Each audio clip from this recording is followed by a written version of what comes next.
বেগম চুপ! লজ্জা করে না তোমার? তুমি তো একটা কুচক্রী।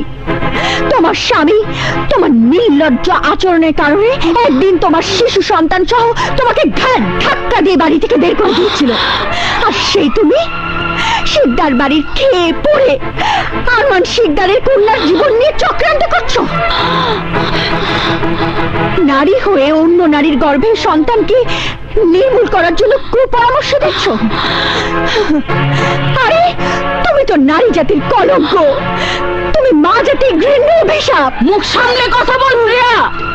চোখে দরজা খুলে মনের পর্দা তুলে যতবার তোমাকে দেখেছি, ততবার আমি ততবার তোমার প্রেমে পড়েছি।